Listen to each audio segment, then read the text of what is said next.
अल्लाहुम्मा सल्लि अला मुहम्मदिन व अला आलि मुहम्मद कमा सल्लैता अला इब्राहीम व अला आलि इब्राहीम इन्नका हमीदुम मजीद।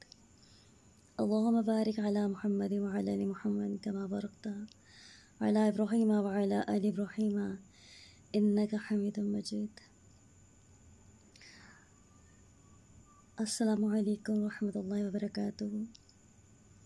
आज 27वीं शब जुमा आप सबको बेहद मुबारक हो। लेकिन इन्हीं सातों में जब सब इबादत में मसरूफ़ थे, एक ऐसी वीडियो आप सब ने देखी, मैंने भी देखी, लेकिन पता नहीं क्यों मैंने वो वीडियो जब पहली बार देखी, मैं पूरी नहीं देख सकी, मैंने बंद कर दिया। मैंने ऊपर तले जब देखा, बार बार मेरे सामने आ रही थी, मैंने एक बार वो पूरी वीडियो सुनी, बल्कि पूरी भी नहीं सुनी, आधी सुनी।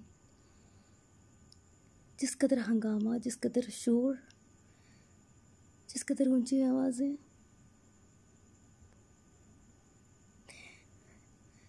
ये नबी करीम सल्लल्लाहु अलैहि वसल्लम के दरबार की ये शान नहीं है।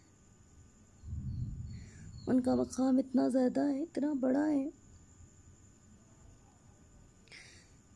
कि कोई भी शख्स, इस दुनिया का कोई भी शख्स,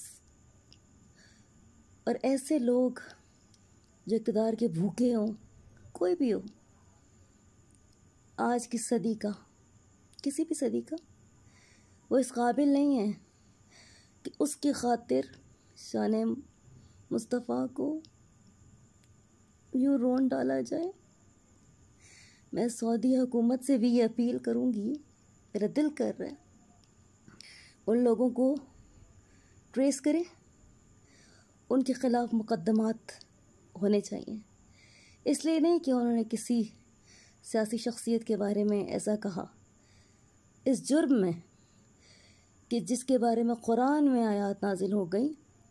कुरान पाक में फरमा दिया कि तुम उनकी खुदा के लिए आप जिस मर्ज़ी को फॉलो करें, जिस मर्ज़ी को वोट दें, जिस मर्ज़ी से मोहब्बत करें, लेकिन खुदा के लिए मुक़द्दस मक़ामात की बेहुरमती ना कीजिए। खुदा के लिए ऐसा ना कीजिए। ये जो गलतियां हैं, ये जो आपसे सरज़द हो जाएंगी,